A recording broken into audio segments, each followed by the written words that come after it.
عید میلاد النبی صلی اللہ تعالیٰ علیہ وسلم کے خوبصورت ایام ہیں۔ پوری دنیا میں اور دنیا کے ہر کونے میں نبی پاک علیہ السلام کے میلاد شریف کی دھوم مچی ہوئی ہے۔ ہر جگہ حضور کے فضائل، خصائل، شمائل بیان ہو رہے ہیں۔ نبی پاک کی نعتوں سے پورا زمانہ گونج رہا ہے۔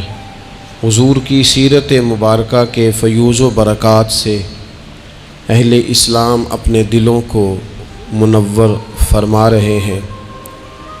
اس کے ساتھ ساتھ حضور علیہ السلام جو روشن، خوبصورت، چمکدار تعلیمات لے کے دنیا میں تشریف لائے، وقت جیسے جیسے گزر رہا ہے لوگ محسوس کر رہے ہیں کہ نجات اگر ہے تو اسی رستے میں ہے جو مدینے والے رسول نے عطا فرمایا ہے صلی اللہ تعالیٰ علیہ وسلم۔ چونکہ اللہ تبارک و تعالیٰ نے خود نبی پاک کے ذکر مقدس کو بلند فرمایا ہے، اس لیے بہت سارے ذرائع، بہت سارے اسباب بن گئے۔ پہلے محافل، مجالس، میلاد کے اجتماعات کا انعقاد ہوتا تھا، جلوس ہوتے تھے۔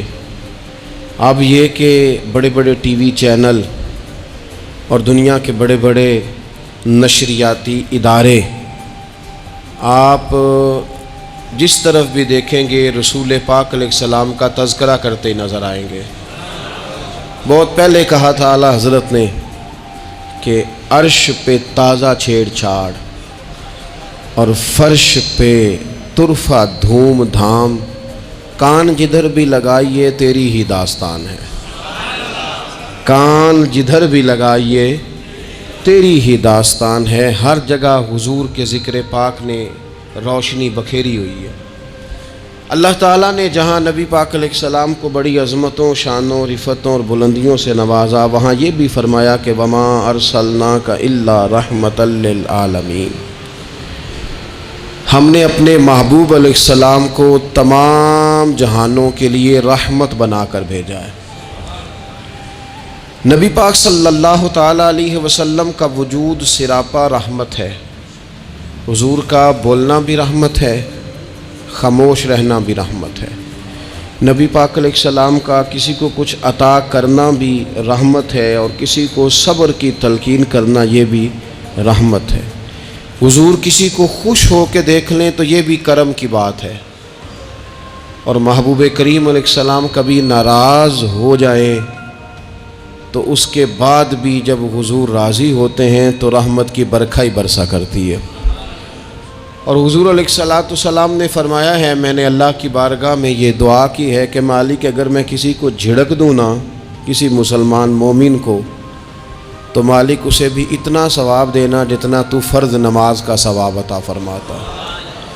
تو وجود سارے کا سارا حضور کا رحمت کاملہ ہے۔ نبی پاک کا مسجد نبوی شریف میں بیٹھ کر پیغام دین دینا بھی رحمت ہے، اور حضور اگر اسلحہ پہن کر بدر کے میدان میں آ جائیں، اللہ کے دین کو نافذ کرنے کے لیے دست مبارک میں تلوار اٹھا لیں تو یہ بھی کائنات کے لیے رحمت ہے، یہ بھی فضل ہے۔ کیوں؟ اس لیے کہ اگر جڑی بوٹیاں کاٹی نہ جائیں تو اصل فصل کا نقصان کر جاتی ہیں۔ اس لیے ضروری ہوتا ہے کہ ایسی چیزوں کو تلف کر دیا جائے جو انسانیت کے لیے نقصان کا باعث۔ اللہ تعالیٰ نے نبی پاک علیہ السلام کے وجود کو سراپا رحمت بنایا۔ بدقسمتی یہ ہوئی کہ دور جب بدلا نا اور لوگ اپنی ضروریات زندگی کمانے کے لیے میدان میں آئے، تو وہ اس طرح کی کچھ دوڑ میں ہم سب لوگ شامل ہو گئے کہ ایک مخصوص سی مادہ پرستی، ایک مخصوص سا مزاج، دولت کی اینک سے ہر چیز کو دیکھنے کا، تو ڈھیر سارا کچھ شخص اچھا ہے، اس میں بہت بڑی تعداد میں بھلائیاں پائی جاتی ہیں، اتنی زیادہ بھلائیاں کسی میں پائی جاتی ہیں، اتنا پیارا آدمی ہے، اتنا شستہ اس کا مزاج ہے، لیکن ہم جب کسی سے ملتے ہیں تو ہم یہ دیکھتے ہیں کہ اس کی ساری اچھائیاں اپنی جگہ پر پتہ چلے نا کہ وہ ہمیں کیا دے سکتا ہے، ہمارے کس کام آ سکتا ہے، ہمارے لیے کتنا نفع بخش ہو سکتا ہے، ہمارے لیے کتنا سود مند، یعنی وہ مزاجوں میں جو خاص نرمی ہونی چاہیے تھی، اور جو حضور نے فرمایا کہ تم میں سے بہتر وہ ہے جو لوگوں کے لیے نفع مند ہے، وہ والا مزاج نہیں بلکہ کچھ لینے کا۔ تو حضور علیہ الصلاۃ والسلام کو اللہ تعالیٰ نے رحمت بنا کر بھیجا۔ اس رحمت کاملہ ہی کی وجہ تھی کہ حضور نہ ظاہری طور پر بھی لوگوں کے جو روزمرہ کے معاملات تھے اس میں بھی بڑی خیر خواہی کے جذبات رکھتے تھے۔ نبی پاک علیہ الصلاۃ والسلام عام لوگوں کے بیچ اٹھتے بیٹھتے، ان کے ساتھ کھاتے پیتے۔ سرور کائنات کا طریقہ یہ ہوتا کہ اگر غلاموں میں سے کوئی بیمار ہو جاتا تو تیمارداری کرنے تشریف لے جاتے، صبر کی نصیحت کرتے، اللہ کے حبیب علیہ الصلاۃ والسلام اس کے لیے مناسب دوا بھی تجویز کرتے، دعا بھی فرماتے۔ حضور نے فرمایا اگر تم میں سے کسی شخص کے ہاں کوئی خوشی کا موقع ہو تو وہ مختار ہے، دعوت دے نہ دے، لیکن اگر کسی کا انتقال ہو جائے تو مجھے خبر ضرور دینا، میں جنازے پڑھنا چاہتا ہوں۔ ایک مقام ایسا بھی آیا کہ جہاں میرے نبی پاک علیہ الصلاۃ والسلام نے فرمایا اگر میرا کوئی امتی دنیا سے چلا جائے اور ترکہ چھوڑ کے جائے، جائیداد چھوڑ کے جائے، مال و اسباب چھوڑ کے جائے تو وہ اس کی اولاد میں بانٹ دینا، لیکن اگر اس کے ذمے قرضہ ہو تو میرے پاس آ جانا، میں اس کا قرض ادا کر دوں گا۔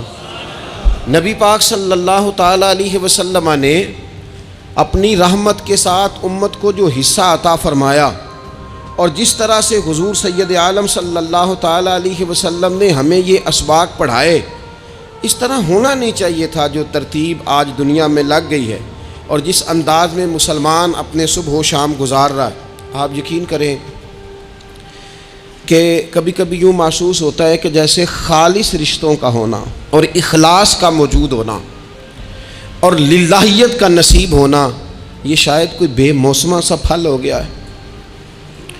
شاید یہ کہ اب ڈھونڈنے سے، تلاش کرنے سے بھی ایسی چیزیں میسر نہیں آئیں گی کہ لوگ اللہ تعالیٰ کی رضا کو پیش نظر رکھیں۔ اور پھر اب تو اس طرح کا ماحول ہو گیا ہے کہ چونکہ زیادہ لوگ جھوٹ بولتے ہیں اللہ ماشاء اللہ، تو بیچ میں سچ بولنے والا عجیب لگتا ہے۔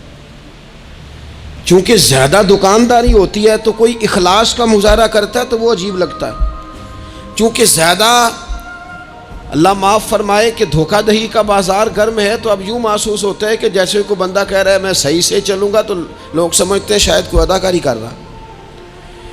حضور علیہ الصلاۃ والسلام نے جو لوگوں کے حق میں اپنی طبیعت میں نرمی پیدا کی، آپ یقین کریں بڑے سارے لوگوں سے ملنے کو جی چاہتا ہے لوگوں کا، ان کے پاس جانے کو، بیٹھنے کو، من کی باتیں کرنے کو۔ بہت سارے لوگ ایسے ہوتے ہیں جن کے بارے میں ہماری خواہش ہوتی ہے کہ بندہ بڑا اچھا ہے، لیکن اس کے پاس اگر چل کے جائیں گے تو ہمارے سٹیٹس کا کیا بنے گا؟